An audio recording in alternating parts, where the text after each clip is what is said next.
बोलिए पवन सुत हनुमान की जय। सियावर रामचंद्र की जय। जय जय श्री राधे श्याम। तो सभी जगह राम ही राम हो रहा है, तो उसी को हम पुष्ट करते हैं। जी का चरित्र कई दिन से पढ़ना हो रहा है, तो उसमें बहुत सारी चीज़ें अपने जीवन में धारण करने योग्य है। मर्यादा पुरुषोत्तम उनको कहा है, तो जीवन में पहले मर्यादा चाहिए। पहले तजिए हो में प्रीति, तीजे पीछे तजिए लोकारी। पहले तो हो में प्रीति तज है ना, मैं तो तजे, पीछे तजिए लोका रीति। तो राम जी ने तो पूरी मर्यादा निभाई हर जगह हर समय, तो वो सीखने योग्य है उनके। आज कलयुग में राम जी का चरित्र जो है वो सीखने योग्य है। बहुत कुछ उसमें सीखने का है। हम सबसे पहले राम गुण से शुरू करते हैं कि राम जी में क्या क्या गुण थे। सबसे पहले राम जी जो है मर्यादा पुरुषोत्तम है। फिर राम जी जो है वह गुरु जी एवं माता पिता की सेवा करते हैं और उनके आज्ञाकारी हैं। फिर राम जी जो है धीर गंभीर हैं, शांत स्वभाव के हैं। राम जी का बंधु प्रेम जो है वो अनुकरणीय है। आज तो भाई भाई में प्रॉपर्टी के लिए झगड़ा हो जाता है, कितनी बातें हो जाती हैं, पर राम जी जो है अपने बंधुओं के लिए सब कुछ त्याग करने के लिए तैयार है। सब कुछ खुद हार कर वो हमेशा अपने भाइयों को जिता देते थे। जब भरत जी जो है उनको मनाने के लिए आए वन में, तो उन्होंने कहा कि तो आप मेरे साथ चलिए। तो उन्होंने कहा बेटा मैंने तुम्हें कभी वो नहीं करा दुखी, पर आज मैं तुमसे क्षमा चाहता हूँ, मैं तुम्हारी बात नहीं मान पाऊँगा, मैं पिता की आज्ञा को मानूँ। तो हमेशा उन्होंने अपने बंधुओं को प्रेम दिया और हमेशा उनकी बात को रखा। आज देखिए क्या हो रहा है जग में, प्रॉपर्टी के लिए भाई भाई का झगड़ा हो रहा है। राम जी हमेशा समता में रहते थे, कितनी भी परिस्थिति आई पर उन्होंने अपनी समता को नहीं त्यागा, वो हमेशा समता में रहे। उनका राज्याभिषेक होने वाला था और उन्हें वनवास हो गया, है ना। राज्याभिषेक होने वाला था, उन्हें वनवास हो गया। तो और कोई सोचिए और किसी की क्या हालत होती। राम जी का जीवन त्याग में था, उनको जरा भी लोभ नहीं था किसी भी तरह का। उन्होंने सबसे पहले मथुरा का राज्य मिला तो अग्रसेन को दे दिया, फिर किष्किंधा का राज्य मिला तो सुग्रीव को दे दिया, फिर लंका का राज्य मिला तो विभीषण को दे दिया। उन्होंने कुछ भी कहीं से कुछ भी नहीं लिया। और लोगों ने कहा, अगर उन्होंने पूछा जामवंत ने, अगर वो आपकी शरण में आ गया रावण तो क्या करेंगे? बोले उसको अयोध्या का राज दे दूंगा। उनके जीवन का त्याग देखिए, उन्हें कुछ नहीं चाहिए, वो प्रेम और त्याग की मूर्ति है। राम जी के अंदर प्रेम जो है परिपूर्ण है, उनमें जरा भी राग द्वेष नहीं है। जब वो वन में कैकई आई, उन्होंने उनको 14 वर्ष का वनवास दे दिया। अब कौशल्या माता का भी पहले वो नहीं करा नमन, उन्होंने पहले कैकई को नमन किया। उन्होंने कहा पूरी जनता, पूरा लोकमत मेरे साथ है, इस समय मेरी तरफ देख रहा है, तो अगर मैं कैकई को वो करूं, आदर दूंगा, कैकई का आदर दूंगा, तो क्या होगा कि सब लोग उसको माफ कर देंगे, कहेंगे राम जी इसको आदर दे रहे, राम जी ने माफ कर दिया तो हम कैसे द्वेष रखें, है ना। आप किसी से चिढ़ते हो पर गुरु जी उसको मान देते हो तो आपकी चिढ़ कम हो जाएगी ना। ऐसे तो राम जी के अंदर प्रेम है, उनके अंदर जरा भी द्वेष नहीं है। राम जी जो है शरणागत वत्सल हैं, वे जो इनकी शरण में आया उन्होंने उसका कल्याण किया। जैसे सुग्रीव, केवट, विभीषण, राम जी शबरी जी की झोपड़ी में गए, है ना, उनके अंदर जाति पाति नहीं है।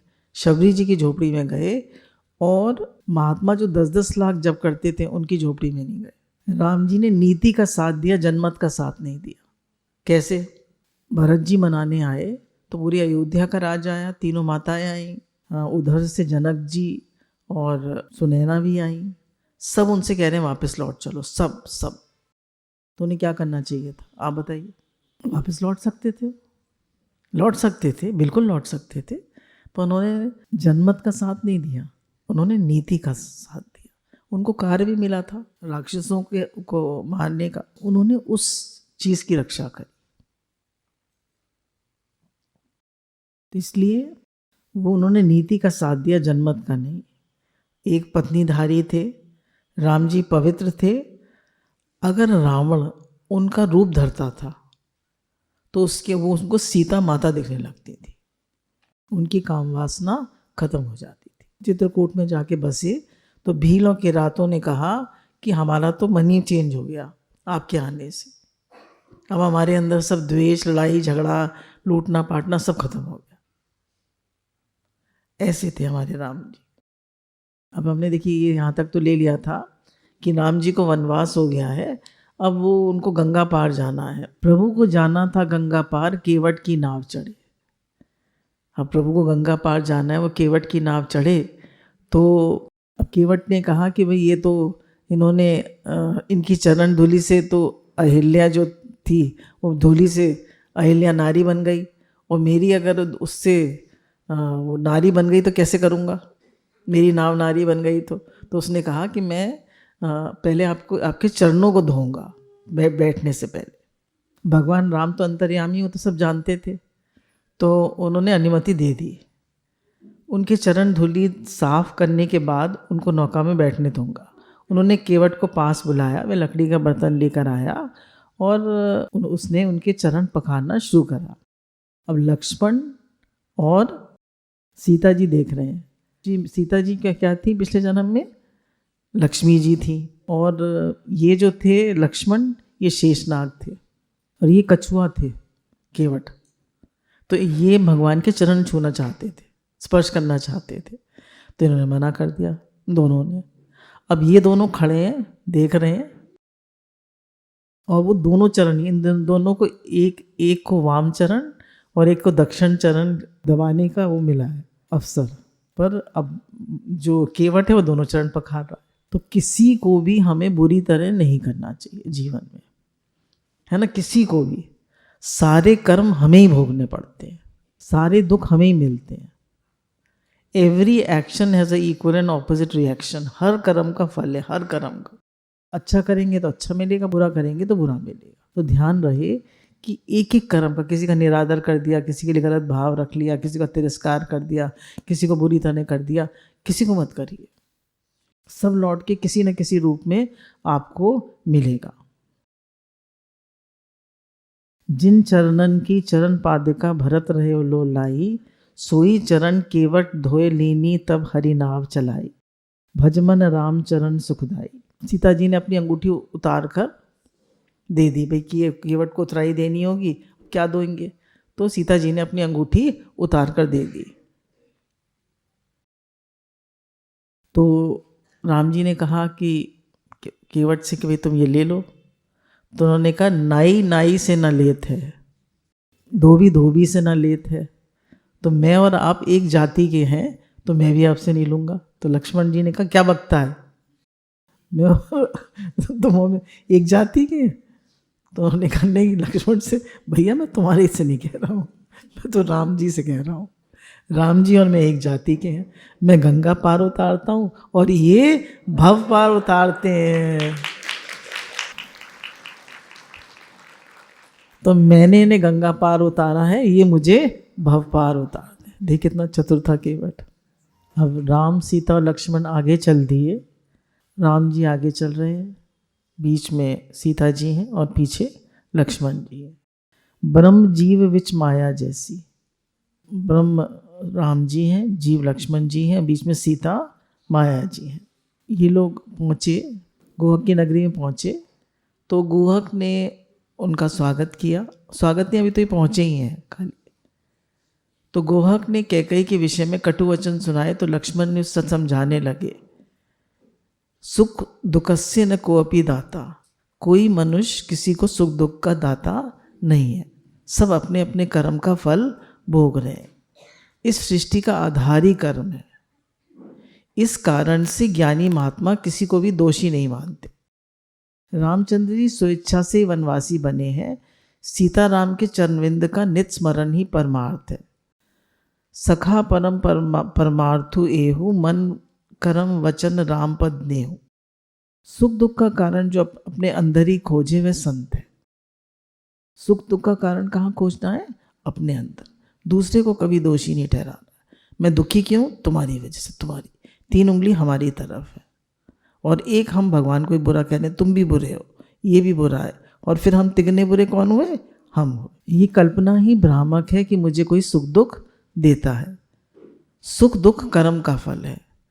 को काहू को नाही सुख दुख का दाता, निज कर्म फल भोगई सब भ्राता। सब अपने अपने कर्म का फल भोग रहे हैं। अब कह रहे हैं कि राम कथा कई अलग अलग तरह से वर्णित है, तो उसमें एक में आया है कि राम जी को वनवास कैकेयी ने क्यों दिया। पिछले जन्म में राम जी का परशुराम अवतार था। उनके जो पिता थे वो जन्मजय ऋषि थे, उनकी माता का नाम रेणुका था। तो एक बार रेणुका माता जो है वो गंगा जी के किनारे गई पानी भरने के लिए। तो वहाँ चित्रसेन गंधर्व जो था वो अप्सराओं के साथ जल विहार कर रहा था, क्रीड़ा कर रहा था। तो रेणुका माता वहाँ खड़े होकर देखने लगी। तो उन्होंने कहा कि जैसा सुख इन अप्सराओं को चित्रसेन के साथ मिल रहा है, ऐसा सुख तो मुझे अपने कभी नहीं मिला। तो वो ऐसे सोच के अपना मन थोड़ा वैसे शुद्ध करके और आ गई। तो ये तो ऋषि थे जन्मजय, तो ऋषि लोग तो सब जान सकते थे। आज तो देखिए मन की बात कोई नहीं जान सकता। कोई वो है अल्ट्रासाउंड जो मन की बात जान ले? हाँ, अच्छा है नहीं है। अगर होता तो क्या हालत होती, क्या क्या देखिए मन में आता है। हम लोग कोई अच्छे हैं, बहुत अच्छे हैं। कौन कहता मैं बहुत अच्छा हूँ, मेरे मन में कुछ नहीं आता, है ना? तो उन्होंने उनके मन की बात जान ली। तो उनको क्रोध आया। उन्होंने उनसे कहा अपने पुत्र से, परशुराम जी से, कि अपनी माता गला काट दे। क्रोधी भी होते थे ये लोग बहुत, ऋषि लोग। तो उन्होंने गला काट दिया। राम जी ने उस जन्म में परशुराम अवतार में रेणुका अपनी माता का गला काट दिया। वही कैकेयी बन के आई हैं। उसी का फल है कि उनको 14 वर्ष का वनवास दिया। हालांकि दूसरी कथा में ये भी आता है कि उन्होंने गला जोड़ भी दिया, पर गला काटा तो हर कर्म का फल है। तो लक्ष्मण जी ने उनको बताया कि ऐसे ऐसे हुआ था, इसलिए उनको वनवास मिला है रामचंद्र। और फिर उसके पीछे तो कहानी है भी कि भैया उनको सब ऋषि में मुनियों से मिलना था, रावण का उद्धार करना था, राक्षसों का उद्धार करना था। सारी रात लक्ष्मण और गोहद बातचीत करते हुए चौकसी करते रहे। ब्रह्म मुहूर्त में राम जी ने स्नान से निवृत्त होकर शिव जी की पूजा करी। हर शुभ कार्य से पहले और रोज ये जो है शिव जी की पूजा करते हैं। अब ये स्वयं भगवान होकर शिव जी की पूजा क्यों करते हैं? और हम लोग लाट साहब हो गए, किसी की पूजा नहीं करते। वो तो राम जी की पूजा कर, राम जी शिव जी की पूजा करते हैं और शिव जी राम जी करते हैं। और हम लोग सब लाट साहब हो गए, हम किसी की नहीं करते। कह रहे जीवन में कुछ नियम संयम कुछ जरूर होने चाहिए, और उन नियम संयमों से ही हमें चलना चाहिए, तभी हमारा जीवन महान बनता है। जिनके जीवन में कुछ शुभ संकल्प नहीं, वे पशु से भी अधम है। नियम के पालन से के अभाव में मनुष्य पशु से भी बदतर हो जाता है। जिनके जीवन में नियम नहीं होते वो पशु से भी बदतर हो जाते हैं। रघुनाथ जी ने जगत के समक्ष आदर्श रखा कि स्वयं ईश्वर है, फिर भी भगवान शंकर की पूजा करते। भगवान धीरे धीरे आगे बढ़ते जा रहे हैं। प्रयागराज में आए और वहाँ भरद्वाज मुनि के आश्रम में पहुँच गए। भरद्वाज जो है वो अधिक बोलते नहीं, वे बार बार राम कथा सुनते हैं और रामचरण के बड़े बड़े अनुरागी हैं। अब भगवान क्यों पहुँच रहे हैं सब जगह? सब ऋषि मुनि उनकी बाट जो रहे थे, उनकी प्रतीक्षा कर रहे थे। राम सीता लक्ष्मण के आगमन से वे बड़े आनंदित हुए। आसपास के अन्य ऋषि भी आने लगे। भरद्वाज कहते हैं, आज तक की कड़ी साधना का फल मुझे मिल गया। राम मेरे घर आ गए, राम आए हैं, राम आए हैं। सभी साधना का फल है भगवान का दर्शन। भगवान के प्रत्यक्ष दर्शन के बिना शांति नहीं है। भगवान ने एक रात उनके आश्रम में बिताई। अब श्री नारद जी द्वारा वाल्मीकि उद्बोधन प्रसंग। अब ये लोग जो हैं वाल्मीकि जी के आश्रम में सब लोग पहुँचे। सभी वाल्मीकि में आश्रम में पहुँचे। राम जी के प्रकट के पूर्व ही वाल्मीकि ने रामायण लिख दी थी। राम जी के जन्म से पहले ही वाल्मीकि जी ने रामायण लिख दी थी। वे आदि कवि हैं। वाल्मीकि आश्रम में श्री राम, जानकी और लक्ष्मण पधारे। श्री राम ने वाल्मीकि से कहा कि आप त्रिकालदर्शी हैं। ये तो वाल्मीकि, ये तो सत्संग का फल है। पहले मैं भील था। अब वाल्मीकि जी बता रहे हैं, पहले मैं भील था, मैं सबको लूटता पाटता था। एक बार नारद जी आए मेरे पास, उन्होंने कहा कि ये तुम लूटते पाटते हो, तुम लोगों को करते हो, तो तुम्हें तुम्हारे घर वाले इसमें सहयोगी बनेंगे? बोला हाँ, क्यों नहीं बनेंगे, मैं उन्हीं के लिए तो करता हूँ ये काम। तो उन्होंने कहा अच्छा अपने घर वालों से पूछ क्या। तो वो अपने घर वालों से पूछने गए। तो जब घर वालों से पूछने गए तो उन्होंने कहा हमें क्या मतलब, तुम कैसे पैसे लाते हो, हमें कोई मतलब नहीं, तुम्हें पैसा ला के देते हो, तुम्हारा धर्म है, और हम तो तुम्हारे सहयोगी नहीं बनेंगे। अब तो उन्हें इतना बुरा लगा, इतना दुख हुआ। उन्होंने कहा कि मैं, अब आप जैसा कहेंगे मैं वैसा करूँगा। और तब से उन्होंने उनको राम राम का मंत्र दिया नारद जी ने। पर वो क्योंकि इतना उन्होंने पाप किया था कि वो राम राम जप ही नहीं पाए और मरा मरा जपा। बोले मरा मरा जपने से ही, देखिए नाम की कितनी महिमा है, मरा मरा जपने से ही उनके सारे पाप नष्ट हो गए और वो एक इतने बड़े ऋषि बन गए। वाल्मीकि रामायण है, उन्होंने रामायण लिखी। बोलिए नाम महाराज की जय। इतनी बड़ी रामायण लिखी उन्होंने। सो जानिए जेहि देहि जिन जनाई, जानत तुम्हें हो जाए। आप कृपा करके जिससे अपने स्वरूप का ज्ञान कराते हैं वह आपको जान सकता है। आपको जानने के बाद वह आपका ही स्वरूप हो जाता है। भगवान जिस पे कृपा करते हैं उसको अपना स्वरूप जना देते हैं। और देखिए स्वरूप हम थ्योरेटिकली तो जान लेते हैं कि जो आत्मा है सो परमात्मा, हम भी वही हैं, पर उनसे प्रेम हो जाना और हमारा देह भाव जीव भाव, हमारी मैं मिट जाना, ये बड़ी बात है, ये बहुत बड़ी बात है। रामचंद्र जी ने वाल्मीकि जी से कहा कि हम वन में रहना चाहते हैं, हम कहाँ रहें, हमें कुछ अच्छा सा स्थान बता दीजिए। वाल्मीकि जी ने कहा आप कहाँ नहीं, एक राम दशरथ का बेटा, एक राम घट घट घट में लेटा, एक राम का सगल पसारा, एक राम सबसे न्यारा। तो आप तो कहाँ नहीं, आप तो सब जगह हैं। अब उन्होंने ये जो आपके सामने मैं श्लोक पढ़ने जा रही हूँ, ये श्लोक जो है ये भक्तों के 14 लक्षण इनमें है। ये अध्यात्म रामायण के श्लोक का ये भावांतर है। जिनके श्रवण समुद्र समाना, कथा तुम्हारी सुबग सरी नाना, भरई निरंतर होई न पूरे, तिनके हिये तुम कह गृह रूरे।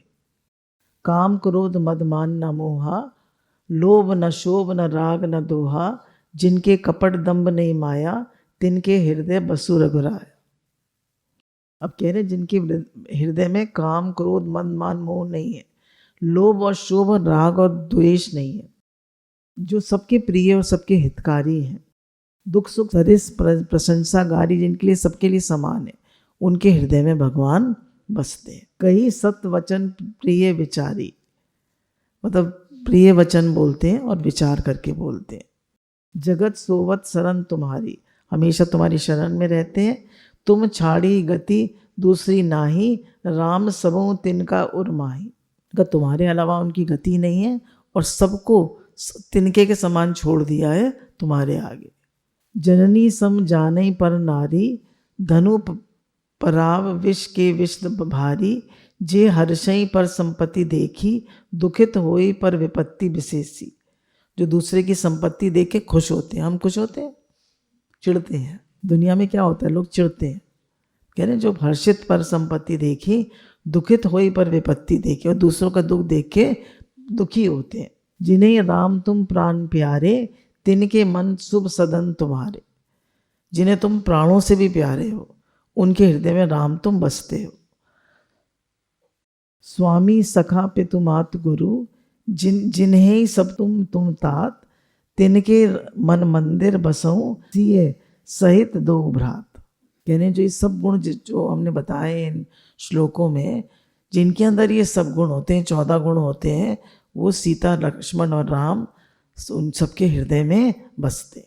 अब रामचंद्र जी मंदाकिनी के किनारे पधारे, वहाँ अत्रि ऋषि के आश्रम में आए। जब भी संकल्प करो शुभ ही करो, हमेशा मानो कि परमात्मा चित्त में बसते। जब भी सोचें तो शुभ सोचें, क्योंकि हृदय में कौन बसते हैं? परमात्मा बसते। रघुनाथ मंदाकिनी के किनारे पधारे। वहाँ अत्रि ऋषि का आश्रम था। वे वयोवृद्ध ऋषि थे। उनका गंगा स्नान का नियम था, किंतु जा नहीं पाते थे।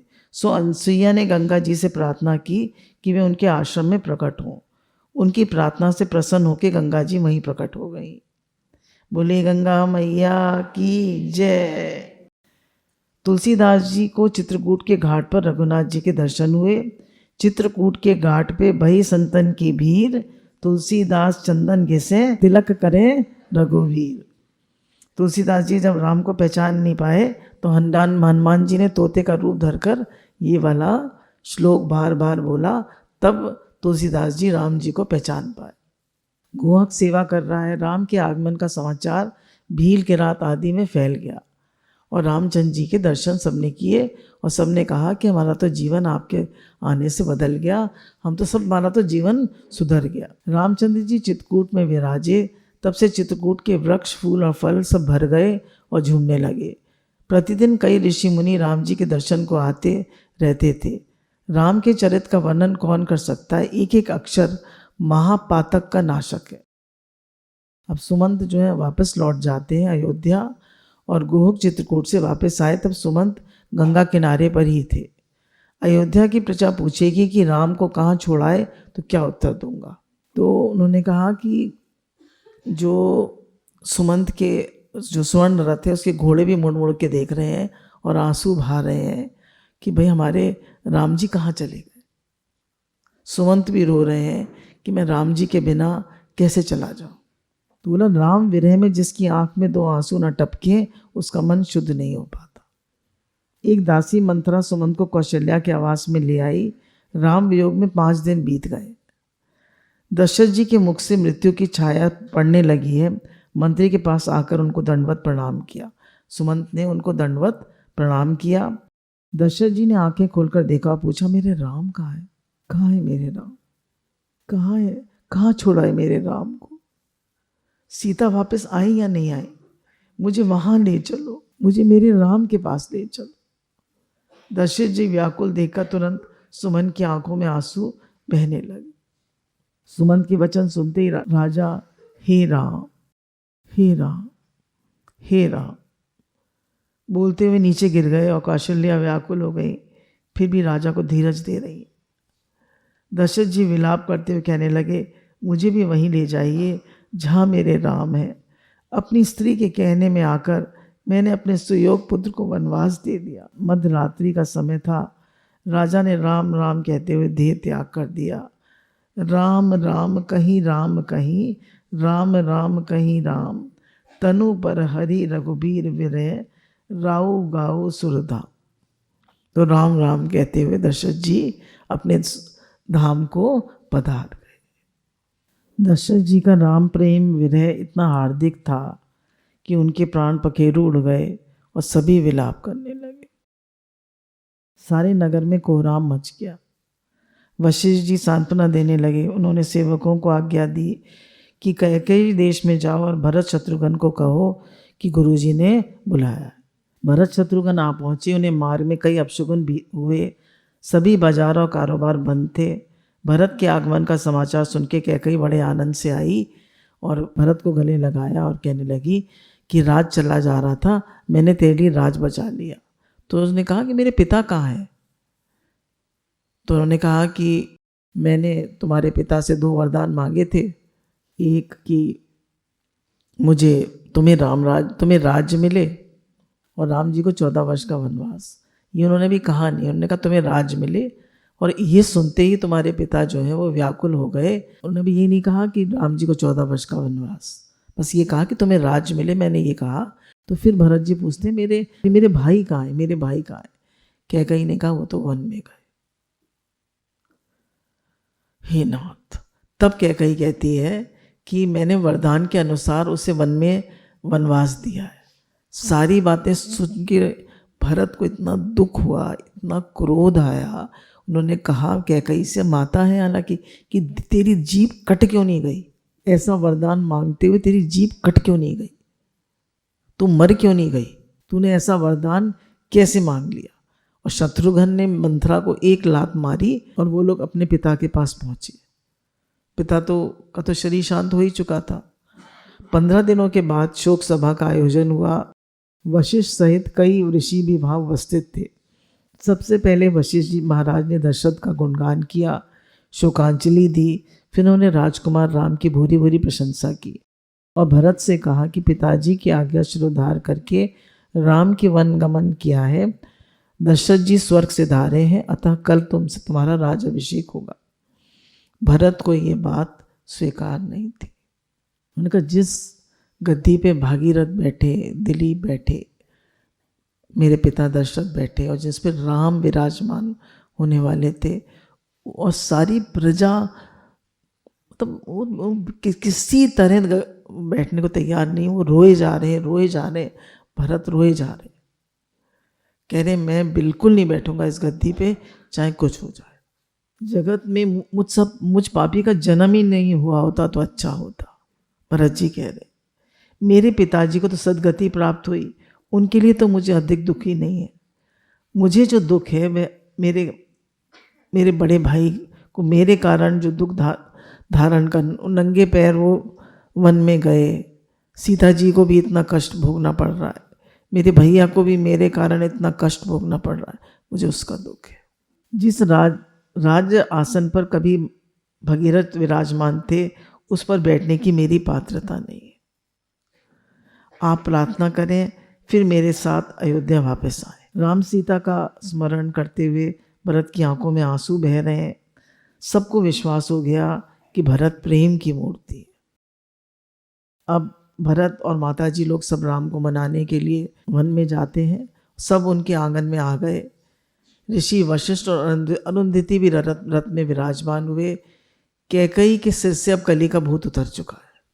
अब उन्हें दुख हो रहा है, कष्ट हो रहा है। देखिए, एक बार तो हम बुरी तरह कर जाते हैं और बुरी तरह बोल देते हैं, गलत काम कर देते हैं, फिर बाद में पछतावा किससे होता है, दुख किससे मिलता है, कर्म का फल किसे भोगना पड़ता है, हमें। स्वर्ण रथ तैयार किया गया भरत के लिए, तो भरत स्वर्ण रथ में बैठने को तैयार नहीं थे। फिर माता कौशल्या ने समझाया कि बेटा तुम नहीं बैठोगे तो माता भी नहीं चल पाएंगी और सारी प्रजा जो है वो भी नहीं चल पाएगी, इसमें वृद्ध भी कई लोग हैं। वो लोग मान गए भरत और स्वर्ण रथ में बैठ गए। भरत जी आदि श्रृंगेरपुर के निकट आए तो गोहक को सेवकों ने समाचार दिया कि भरत चतुरंगी सेना के साथ आ रहे। तो उन्होंने कहा, चतुरंगी सेना के साथ क्यों जा रहा है? उसको कहीं वो राम जी पे को हराने तो मतलब मारने तो नहीं जा रहा? तो एक वृद्ध ने कहा कि नहीं नहीं, ऐसा नहीं है, आप उसको पहले उसकी परीक्षा कर लो। तो उन्होंने 3 तरह के वो रखे प्रसाद। एक में उन्होंने फल फूल रखे, एक में उन्होंने मिठाई वगैरह रखी और एक में उन्होंने मांस और मदिरा रखी। उन्होंने कहा, राम की दृष्टि जिस पे पड़ेगी वो उसी से पहचान हो जाएगी।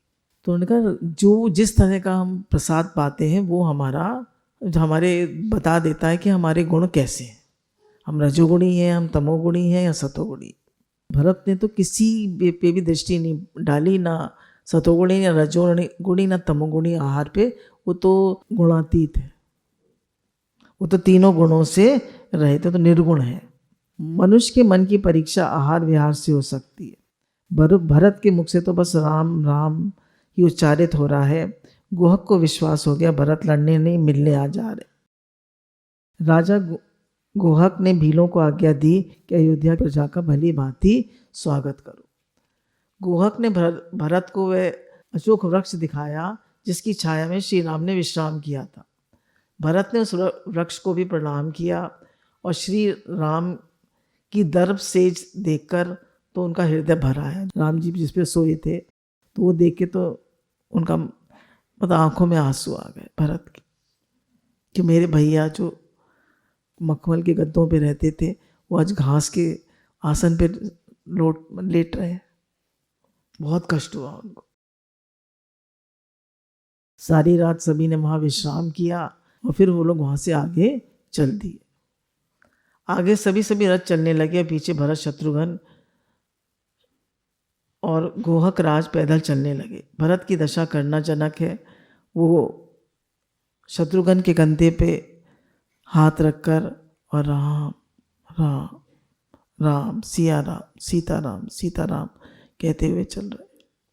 भरत की भक्ति दास भक्ति है, उनका जैसा बड़भागी और कौन होगा। भरत को रामचंद्र जी की सदा याद करते हैं। जग जपू राम राम जपू जी।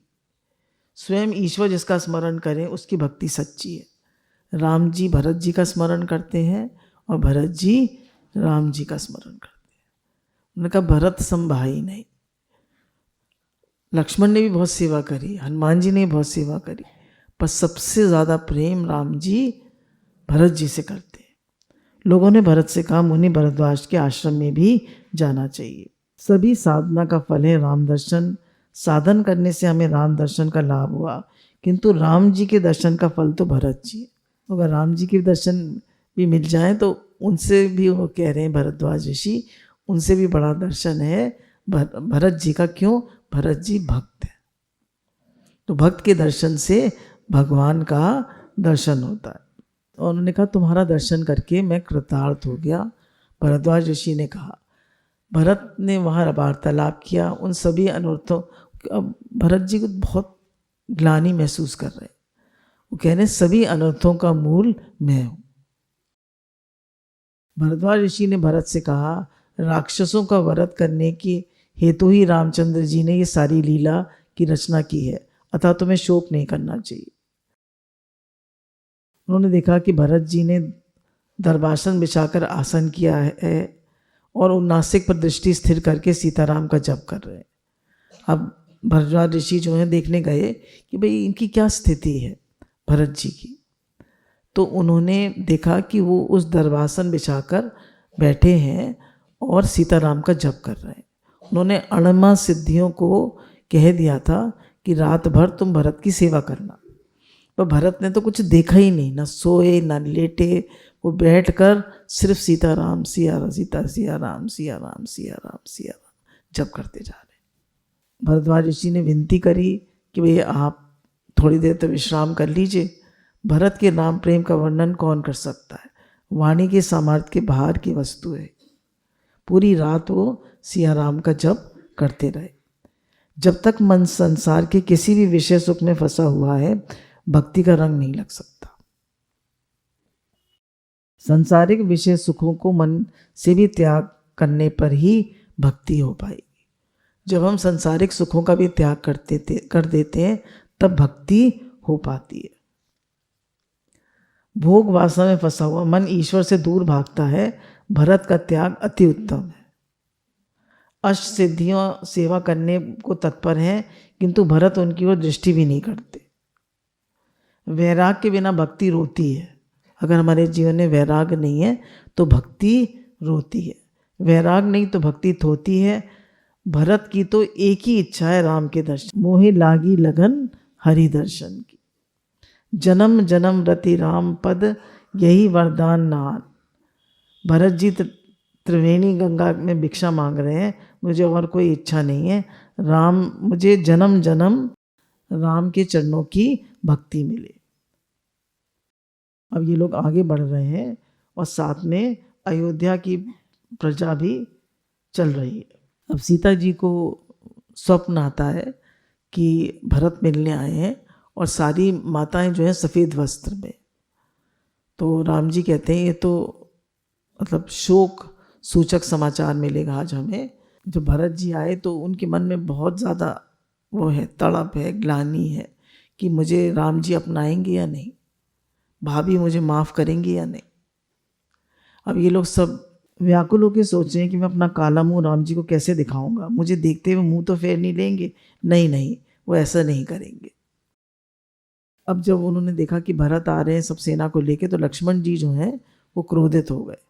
बोले कि इसको चैन नहीं पड़ा, इसको राजलक्ष्मी मिलते ही इसको मद आ गया।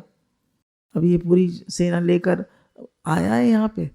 तो उन्होंने समझाया राम जी ने कि भरत सच भाई जगत में ना हुआ ना होगा। भरत सीताराम का जप करते हुए आ रहे हैं। बोले अगर भरत को ब्रह्मलोक का भी राज्य मिल जाए तो वो भी वो ग्रहण नहीं करेगा। ये तो अयोध्या का राज तो कुछ भी नहीं। भरत सा भाई जगत में ना हुआ है ना होगा, भरत सीताराम का जप करते हुए आगे आ रहे हैं, उनके प्रेम में तो चित्रकूट के पत्थर भी रोने लगे।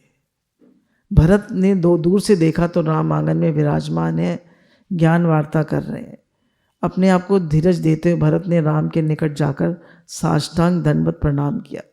प्रभु जीव हैं तो मिलन के हेतु गए, उस मिलन का चिंतन या कल्पना ही भी पापनाशक है। प्रभु मिलन की इच्छा तीव्र होगी तभी सुख होगा। रामचंद्र जी ने वशिष्ठ जी को प्रणाम किया और कैकई से मिले। उन्होंने फिर राम जी ने क्या किया, भरत को गले से लगा लिया, उनका आलिंगन कर लिया और बहुत उन्हें आनंद आया कि भरत आ गए। और भरत जी ने को भी लगा कि रामचंद्र जी ने मुझे माफ़ कर दिया। पहले भरत जी मिले, फिर रामचंद्र जी वशिष्ठ जी से मिले और सबसे पहले वो कैकई से मिले। कैकई के दुख और पश्चाताप से कातिर हो गई। राम जी ने उसे समझाया, मन में क्लेश न करो, आपका कोई दोष नहीं है, ये तो विधि की लीला है। वे सभी माताओं से मिले और सभी को धीरज बंधाया। इधर प्रजाजन भी व्याकुल हैं कि रामचंद्र जी की वापसी के बिना शांति नहीं मिलेगी। वे कहते हैं, भरत और शत्रुघ्न तुम वन में रहना, हम तो राम जी को और सीता जी को ले जा रहे हैं। तो भरत जी कहते हैं, आपने तो हमारे मन की बात छीन ली। मैं और शत्रुघ्न क्या, मैं तो अकेला रह जाऊंगा, सब भाई जाएं, मैं तो पूरे जीवन वन में रह जाऊंगा, आप सीताराम को ले जाइए। अब वशिष्ठ जी कहने लगे, मुझे ब्रह्मनिष्ठ समझते हैं लोग मुझे, पर आज भरत को देखकर मुझे लगता है कि मुझसे भरत कई होना श्रेष्ठ है। राम भरत के सुख का उपाय बताओ। अब सब लोग कह रहे हैं, राम भरत के सुख का उपाय बताओ। राम जी भरत जी से कहते हैं कि मैं जो तुम कहो मैं करने को तैयार। अब राम जी भरत जी से कह रहे हैं, जो तुम कहो मैं करने को तैयार हूँ। वह अपने मन में कोई संकोच न रखे, मैं उससे अप्रसन्न नहीं होगा। तो अब भरत जी क्या कहते हैं? तो राम जी कह रहे हैं, 14 वर्ष यूं ही पूरे हो जाएंगे। उसी समय राजा जनक और उनके दूत भी वहाँ आए और प्रातःकाल महाराज जनक भी आ गए। उनका स्वागत किया गया और उन्होंने अपनी पुत्री को तपस्विनी वेश में देखा तो उनका हृदय भरा है। कौशल्या ने कहा कि आप इनको समझाइए भरत को। तो उन्होंने कहा, जनक जी ने, कि वैसे तो मैं ब्रह्म ज्ञानी हूँ, पर भरत के प्रेम के आगे मेरी बुद्धि भी कुंठित हो रही है। मैं सीता जी को अपने साथ ले जाऊंगा। बेटी, तुमने तो दोनों कुलों का उद्धार किया है, दोनों को पवित्र कर दिया, पितृकुल को भी और ससुराल कुल को भी। सीता जी मेरे पति का वनवास है, मेरा भी तो वनवास है पिताजी। मैं आपके साथ नहीं जा सकती, आप अधिक आग्रह ना कर। अब अंतिम मिलन हुआ, भरत आज्ञा मांग रहे हैं। मैंने आज तक कभी तेरा मन नहीं दुखाया, राम जी कह रहे हैं, किंतु आज की बात और है। हम दोनों को ही पिताजी की आज्ञा का पालन करना है। एक आज्ञा का पालन मुझे करना है, दूसरी का तुम्हें। मैं अकेले कैसे जाऊंगा, मुझे कुछ अवलंब दे दीजिए। बंधु प्रेम का आदर्श त्याग मूर्ति भरत का अयोध्या लौटना। तब राम जी ने अपनी पादुका उतार कर उन्हें दी और उन पादुकाओं को भरत जी ने 14 वर्ष तक सिंहासन पर विराजमान किया और उन्हीं को सीताराम समझ के उनको समझा कि यही वो है, मैं तो उनका सेवक। भगवान से का मिलन चाहिए तो हमें भरत जी की वैराग और तपस्या को देखना चाहिए, उसका अनुकरण करना चाहिए। भरत राम की प्रतिज्ञा से हर बात में आज्ञा मांगते हैं। किसी उलझन के समय वो ऐसा समझते हैं कि ये राम सीता है और वो उनसे बात करते हैं। तो पहले हमने रामायण भी ली थी, तो उसमें कहा था कि उसमें से राम सीता प्रकट हो जाते थे, उन पादुका में से, और वो उनकी बात का देखिए, ये तो सब भाव की बात है, और उनकी बात का उत्तर देते थे। उन्होंने कहा, अगर आप भी किसी उलझन में हो और आपके पास कोई नहीं है, कोई समझदार व्यक्ति नहीं है, और वैसे भी कोई भी बात हो तो अपना नहा धो के भोग आरती करके आप अपना जप करके भगवान के समक्ष बैठिए और उनसे पूछिए, भगवान मैं क्या करूं, तो आपके अंदर उत्तर आएगा और हो सकता है भगवान आपको स्वप्न में भी उत्तर दे। कहना जो पूछना है भगवान से पूछिए या गुरु जी से पूछिए। अब रामचंद्र जी शैया पे सोते हैं, भरत जी धरती पे सोते हैं। रामचंद्र जी ने चित्रकूट का त्याग करने का निश्चय किया। अब वे अत्रि ऋषि के आश्रम में आए। अनसुईया जी ने सीता जी की बड़ी प्रशंसा की और उनको एक ऐसा वो दिया वस्त्र आभूषण दिए जिनको कि कभी ना धोने की ज़रूरत थी ना कुछ, वो दिव्य थे। उसके बाद अनसुईया ने सीता जी की बड़ी प्रशंसा की। वहाँ से वे सुतीक्षण के आश्रम में गए। वहाँ का प्रसन्न दिव्य है। सुतीक्षण जो थे ये अगस्त मुनि के भक्त हैं। तो उन्होंने एक बार कहा कि भाई मैं क्या आप मतलब मैंने आपसे विद्या ली है, आप मुझे गुरु दक्षिणा आप मुझसे ले लीजिए। तो उन्होंने कहा मैंने विद्या दी है, मुझे कोई गुरु दक्षिणा नहीं चाहिए। पर ये पीछे पड़ गए सुतीक्षण। तो उन्होंने कहा मुझे रामचंद्र जी के दर्शन करा दे, अगस्त मुनि ने कहा। तो अब रामचंद्र जी आए हुए हैं, तो अब ये भागे भागे आए कि मैं आपको रास्ता दिखा दूँ। तो रामचंद्र जी ने कहा ये हमें रास्ता दिखाने नहीं आया है, ये अपनी गुरु दक्षिणा पूरी करने आया है। खैर राम जी तो प्रेम वशीभूत है, वो उनके साथ चले गए और अगस्त मुनि के आश्रम में पहुँचे। अगस्त मुनि कहने लगे गुरुजी प्रणाम, आज मैं आपको दर्शन कराने के लिए रामचंद्र जी को ले आया हूँ। ऋषि दौड़ते हुए आए और राम दर्शन करके कृतार्थ हो गए। वहाँ से सब चल निकले और गोदावरी नदी के किनारे पर आए तो वहाँ पंचवटी में निवास करने हेतु आश्रम बनाया। वहाँ वासना रूपी शूर्पणखा मिली। वह रावण की बहन है। बन ठनकर वह राम के पास आई और कहने लगी मैं कुमारी हूँ, मेरा मन तुम में खो गया है। रामचंद्र जी बोले मैं तो एक पत्नी व्रत हूँ, मैं तुमसे विवाह नहीं कर सकता, तो मेरे भाई के पास चली जाओ। तो शूर्पणखा आग बबूला हो गई, तुम अपनी सीता के कारण मेरी उपेक्षा कर रहे हो। उसने अपना विशाल राक्षसी रूप धारण कर लिया। लक्ष्मण ने शूर्पणखा के नाक कान काट दिए। वे रोती चिल्लाती भाई रावण के पास आई। रावण ने पूछा क्या हुआ, ये दशा तुम्हारी किसने कही? तो शूर्पणखा ने झूठ बोला। दशरथ के 2 पुत्र पंचवटी में रहते हैं, उनके साथ एक सुंदर स्त्री आई है, मैं तुम्हारे लिए लेने गई थी। कितनी झूठ बोल रही है। रावण ने उसे सांत्वना दी। इधर रामचंद्र जी ने सीता से कहा देवी अब लीला का समय आ गया है, तुम अग्नि में निवास करो। अब तुम अग्नि में निवास करो। तो सीता जी, रावण किसको ले गया था? सीता जी की छाया को। जिनको सबको पता है, जिनको नहीं पता वो जान लीजिए, सीता जी की छाया को ले गया था। अब रावण ने मरीच से कहा कि तुम उसको सोने का मृग बनाया और कहा कि अब सब लीला चलेगी। उसको कहा कि जाओ तुम जंगल में जाओ, और सीता जी ने राम जी से कहा कि मुझे इसके वस्त्र पहनने और आभूषण बनवाने, आप इसको ले आइए। उन्होंने कहा लक्ष्मण तुम मत जाना, सीता मैया अकेली हैं। तो लक्ष्मण जी रेखा खींच देते हैं, कहते हैं मैया आप इस रेखा के बाहर मत निकलिएगा भाभी। अब वो आता है रावण मांगने के लिए भिक्षा।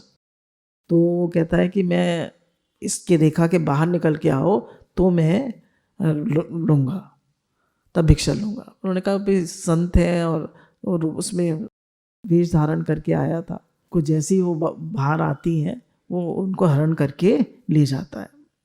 राम ने भागते हुए मृग पर बाण चलाया तो वह लक्ष्मण बोलता हुआ धराशायी हो गया। इधर सीता जी ने लक्ष्मण को पुकार सुनी तो लक्ष्मण को अपने पति की सहायता के लिए दौड़ाया। लक्ष्मण आश्रम के बाहर निकले तो रावण ने भिक्षु का रूप लेकर सीता जी का हरण कर लिया। सीता जी को रथ पर बिठाकर आकाश मार्ग से जा रहा था। मार्ग में जटायुओं ने सीता जी को की आर्तवाणी सुनी तो उन्होंने रावण से युद्ध किया। उन्होंने रावण से पूछा तेरे प्राण कहाँ हैं? तो उसने कहा कि मेरे अंगूठे में है। तो उन्होंने वो झुका जटायु, तो उन्होंने उसके पर काट दी। राम जी सीते सीते पुकारते विलाप करने लगे। लक्ष्मण उन्हें बार बार धीरज देते हुए समझा रहे हैं। राम कहते हैं ये धरती मेरी सासू है। धरती से प्रकट हुई ना सीता जी। जब भी वह वहाँ दृष्टि जाती है मानो वह मुझे कोसती है। अपनी पत्नी की रक्षा करने में यदि तुम्हें शक्ति नहीं थी तो विवाह ही क्यों किया? दोनों भाई सीता को ढूंढते हुए घूम रहे हैं। एक स्थान पर घायल जटायु को देखा। जटायु ने कहा रावण ने मेरी ये दशा की है। वह सीता को उठाकर दक्षिण दिशा में बढ़ गया। अब राम जी ने उसको गोदी में रखा जटायु को और उससे पूछा तुम्हारी कोई अंतिम इच्छा हो तो मांग लो। उन्होंने कहा आप सामने हैं, आपका नाम सामने है, मैं और क्या मांगूं। तो उसने, राम जी ने उसका अंतिम संस्कार किया और वो राम जी को प्राप्त हो गया। वहाँ से वे शबरी की कुटिया पर आए। अब राम जी कहाँ गए? शबरी की कुटिया में। आप सब जानते हैं शबरी जी की कथा। तो शबरी जी जो थी वो पहले जन्म में रानी थी और वो बहुत ज़्यादा भक्ति करना चाहती थी, पर धन से तो कर पाती थी पर शरीर से नहीं। तो उन्होंने प्राण त्याग दिए और कहा कि अगले जन्म में मैं शरीर से भी भक्ति कर पाऊँ, तो सबसे तन मन धन से भक्ति कर पाऊँ। कहने किसी को दिखाने के लिए नहीं, भगवान को प्रसन्न करने के लिए सेवा करो। अब ये जो शबरी जी जो है, जिस मार्ग से ऋषि मुनि स्नान करने जाते थे उस मार्ग की सफाई रात्रि के समय शबरी जी कर देती थी, किसी को पता नहीं चलता था। उससे मतंग ऋषि ने पूछा तुम कौन जाति को हो? शबरी ने बताया कि मैं किरात कन्या हूँ। मतंग ऋषि ने सोचा कि ये झीन जाति की है पर इसके कर्म बहुत अच्छे, तो उन्होंने उसको राम मंत्र दिया और कहा कि तुम आजीवन इसे जपना और तुम्हारे घर राम आएंगे। फिर उसके बाद आप सब जानते हैं कि राम जी वहाँ आए तो उन्होंने कहा जब तब दान तीर्थ सब कुछ करने पर भी यदि सच्चे संत की कृपा ना हो तब तक भक्ति सफल ना होती। राम की प्रतीक्षा करते शबरी जो है वृद्ध हो गई है और वो रोज़ फल इकट्ठे करके रखती हैं भगवान के लिए, और वो नहीं आते हैं भगवान तो वेट करती हैं। हम लोग कितने जल्दी शांत हो जाते हैं, एक रेड लाइट पे वेट नहीं कर पाते हैं 1 मिनट। तो वो जो फल जो है रोज़ बच्चों में बांट देती हैं, गाँव गाँव खिला देती हैं। राम जी के लिए लाए गए फल वो ऋषि कुमारों को बांट देती थी। तपस्या करने से सिद्धि अवश्य मिलती है। शबरी सारा दिन राम मंत्र जपती रहती थी। उनका जीवन संयमी और सेवामय था। उनकी निष्ठा दिव्य थी। ऐसों के घर राम नहीं जाएंगे तो फिर कहाँ जाएंगे। और फिर आप सब जानते हैं उन्होंने उनको झूठे बेर खिलाए और शबरी जी ने राम जी को झूठे बेर खिलाए और लक्ष्मण जी को दिए तो उन्होंने फेंक दिए। उसी से संजीवनी बूटी बन गई और फिर लक्ष्मण जी को खानी और उसी से उनको जीवन दान मिला। अब उन्होंने कहा शबरी से कि तुम कुछ मांगो, तो बोली यहाँ का सरोवर जो है वो सब उसमें कीड़े पड़ गए हैं तो सब लोग स्नान नहीं कर पाते हैं, तो आप इसको ठीक कर दीजिए। और वहाँ के उनसे ही पूछा ऋषि मुनि, उन्होंने भी यही कहा। तो उन्होंने कहा कि आप इसमें चरण रख दीजिए। उन्होंने कहा मेरे चरण रखने से कुछ नहीं होगा। उन्होंने उससे शबरी से चरण रखवाया और शबरी ने जैसे ही चरण रखा वो चरण वो साफ हो गया। बोलिए भक्त और भगवान की जय।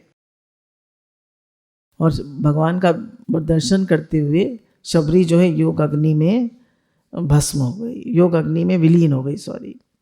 रघुनाथ अब ऋषि मुख पर्वत के समीप आए। वहाँ सुग्रीव रहते थे।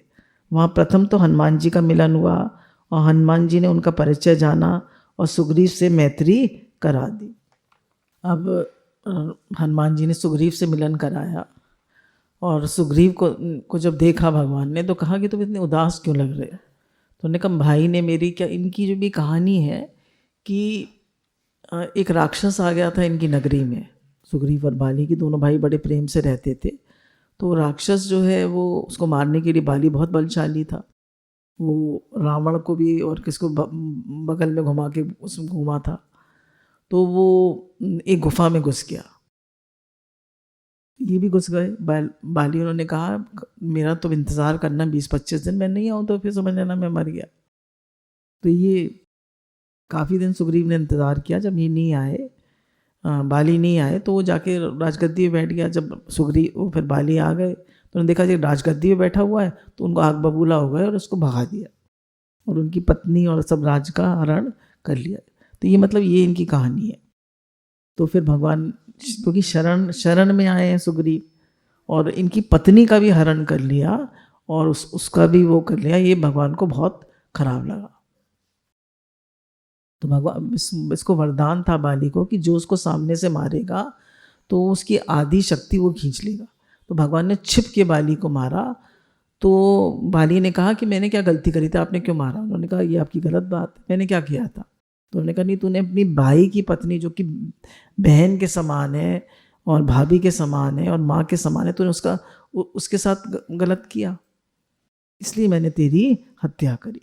और फिर बाली ने अंत में राम राम बोलते हुए प्राण त्यागे। तो उन्होंने कहा कि मेरा तो मतलब जन्म सफल हो गया। उनका केवल सुग्रीव के कारण। तो सुग्रीव से फिर वो मिलता है बाली, दोनों एक दूसरे को गले लगाते हैं और फिर वो राम राम कहते हुए शरीर छोड़ देता है। अब कह रहे वैर और वासना मृत्यु को बिगाड़ते हैं। जो वैर और वासना को अपने ही मन में रखकर मरता है उसको सद्गति नहीं मिलती। वैर और वासना और आसक्ति मृत्यु को बिगाड़ते हैं। जो वैर और वासना रख के मरता है उससे सद्गति नहीं मिलती। राम राम जपते हुए बलि ने प्राण त्याग किए और सुग्रीव को किष्किंधा का राज दिया गया। राम की अनासक्ति भी कैसी है। ज्ञान की शोभा व्याख्यान नहीं, क्रियात्मक भक्ति योग है। राम के समान जग हितार्थी कोई नहीं है, ऐसा भगवान शंकर ने पार्वती से कहा। देवता मनुष्य मुनि सभी की ये रीति है, अपने स्वार्थ के हेतु ही सबसे प्रीति करते हैं। सुर नर मनि जन की यही रीति, स्वार्थ लाग करें सब प्रीति। भगवान राम परवशन पर्वत पर विराजे और हनुमान अपनी वानर सेना के साथ आए। राम जी ने अपनी मुद्रिका हनुमान जी को देते हुए कहा, ये सीता जी को देना और मेरे विरह तथा बल की सारी बातें सुनाकर उन्हें तुरंत लौटाना। तो हनुमान जी ने उड़ान भरी और उड़ते हुए समुद्र पर पार करने लगे। मार्ग में सुरसा ने अवरोध करने का प्रयत्न किया, हनुमान जी ने उसका नाश किया। फिर हनुमान जी लंका पहुँचे। सायंकाल का समय था, लंका दर्शन करने निकले। वहाँ का वैभव अलौकिक था। सायंकाल का समय था, लंका दर्शन करने निकले। वह वैभव अलौकिक था। लंकनी को मारा और लंकनी ने मरते समय कहा, मुझे ब्रह्मा जी ने कहा था कि जब तेरा कोई वानर वध करेगा तब रावण का भी वध वो करेगा। अब हनुमान जी को लंकनी जी ने ये कहा कि लंका में घूमते समय राम जी को हमेशा अपने हृदय में रखना, शायद राक्षसियों के व्यवहार को देख के मन विकारी हो जाए। मानव समाज में बसकर मानव बनना आसान नहीं, एकांत में बैठकर ब्रह्मचिंतन करना आसान है। जन समाज के मध्य विलासी लोगों के साथ रहकर निरंकार रहना बड़ा कठिन है। शरीर से चाहे पाप ना हो, मन से तो हो ही जाता है।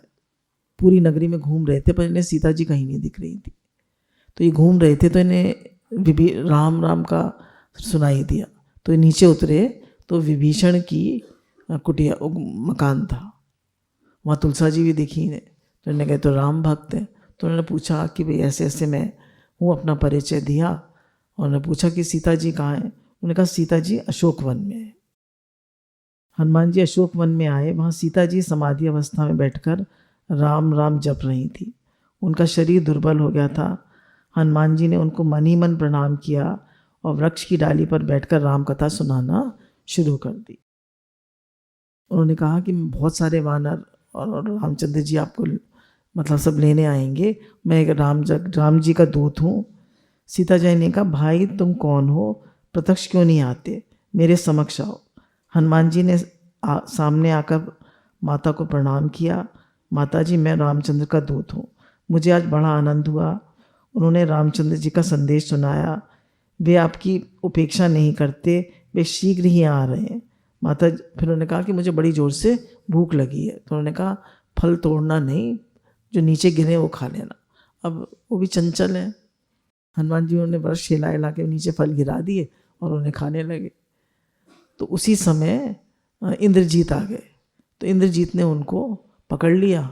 हनुमान जी ने दिव्य वानर का स्वरूप धारण किया और पूंछ को उनका काम करने की आज्ञा दी।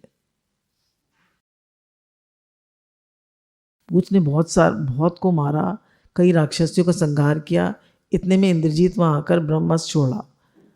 हनुमान जी ने ब्रह्मास्त्र का सम्मान किया और इंद्रजीत हनुमान को बांधकर राजसभा में ले आया। रावण ने हनुमान जी से पूछा ये बंदर कहाँ से आया है, तू क्यों आया है? हनुमान जी ने कहा ये दशानन, मैं तुम्हें उपदेश देने के लिए आया हूँ। शिव जी को प्रसन्न करने के लिए तू तपस्वी बना है, फिर भी पराई स्त्री सीता जी को बंदी बनाया। रामचंद्र जी की शरण में आ, वे तेरे सभी पाप क्षमा कर देंगे। तो उन्होंने कहा रावण तो अहंकारी है, वो जानता ही था सब कुछ। तो उन्होंने कहा कि बंदर को पूंछ प्यारी होती है, इसकी पूंछ में आग लगा। पूंछ को आज्ञा दी कि तुम बड़ी होती जाओ। हनुमान जी ने अब वो पूरी लंका के वस्त्र जो हैं उस पर लपेट दिए गए और उसने कहा कि इसमें तिल वो छिड़क दो तेल और उसमें आग लगा दो। अब उन्होंने क्या किया? हनुमान जी कहते हैं मैंने क्या किया, सब राम जी ने ही कराया। पूंछ में आग लगा दिया, वो तो उड़ गए और पूरी लंका को जला डाला। बोलिए पवन सुत हनुमान की जय। अब सुग्रीव को सुग्रीव विभीषण को ले आया। विभीषण ने कहा नाथ मैं आपकी शरण में आया हूँ, मेरे भाई ने लताड़ कर तिरस्कृत कर दिया। अब ये भी जाते हैं, विभीषण भी उनकी शरण में जाते हैं और कहते हैं मैं सीता जी को लौटा दो, पर ये मानते नहीं है और उसको लात मार के रावण निकाल देता। भगवान राम ने आते ही विभीषण का तिलक कर दिया और उसको लंका का राज दे दिया। तो सब लोग पूछने लगे फिर आप अगर उसको लंका का राज दे देंगे और रावण शरण में आ गया तो उसको कौन सा राज देंगे? तो बोले अयोध्या का दे दूंगा। ऐसे हैं हमारे राम जी। फिर पत्थर पर राम लिखने से पत्थर तैरते हुए, और राम नाम से यदि जल पत्थर भी तैर सकते हैं तो मनुष्य न तैर सके। तो सब पत्थर तैरने लगे और रामचंद्र जी ने लंका में प्रवेश किया। अंगद को विष्टि के लिए भेजा गया, अनेक राक्षस मर गए। लक्ष्मण ने कपट से इंद्रजीत का मस्तक उड़ा दिया और राम और रावण का युद्ध हुआ। राम और रावण के बीच भयंकर युद्ध छिड़ा। रावण की नाभि में जो अमृत था उसे अग्नि द्वारा सुखा दिया गया। रावण की मृत्यु हुई। हनुमान जी ने सीता को राम विजय का समाचार दिया। प्रभु ने स्वयं कुछ भी नहीं लिया, लंका का सारा राज विभीषण को सौंप दिया। वानरों को सम्मान दिया गया। अब रामचंद्र जी आदि पुष्पक विमान पर सवार होकर अयोध्या की दिशा में लौट चले। मार्ग में उन्होंने सीता जी को रामेश्वर का दर्शन कराया। विमान प्रयागराज आया और हनुमान जी को आगे बढ़ने की आज्ञा दी। हनुमान जी भरत जी के पास आए। भरत राम पादिका की पूजा करते हुए सीताराम का जप कर रहे थे। हनुमान जी ने कहा भरत राम लक्ष्मण जानकी पधार रहे। भरत ने विमान को देखा और आनंदित हो गए। विमान में से सब नीचे उतरे। राम जी ने भरत को बाहों में भर लिया। दोनों का मिलन हुआ तो लोग समझ ही नहीं पा रहे थे कि इन दोनों में से राम कौन है भरत कौन है। दोनों ने वल्कल वस्त्र पहन रखे थे और दोनों की कृश काया थी। वशिष्ठ जी ने राजाभिषेक का मुहूर्त दिया और वैशाख मास की शुक्ल पक्ष की सप्तमी राजाभिषेक की विधि संपन्न हुई और भगवान रामचंद्र और सीता जी ने कनक सिंहासन पर आसन लिया। और उनकी राजसभा में कोई दरिद्र लोभी झगड़ालू नहीं था। प्रजा हर तरह से सुखी थी। उनके राज्य में वकील वैद्य का कोई काम नहीं था। उस समय वकील वैद्य बेकार हो गए। शायद इसी कारण उनके धंधे आज बड़ी तेजी से चल रहे हैं। राम राज में सारी प्रजा एकादशी का व्रत रखती थी और आज एकादशी है। बोलिए सियावर रामचंद्र की जय। पवन सुत हनुमान की जय। जय जय श्री राधे श्याम।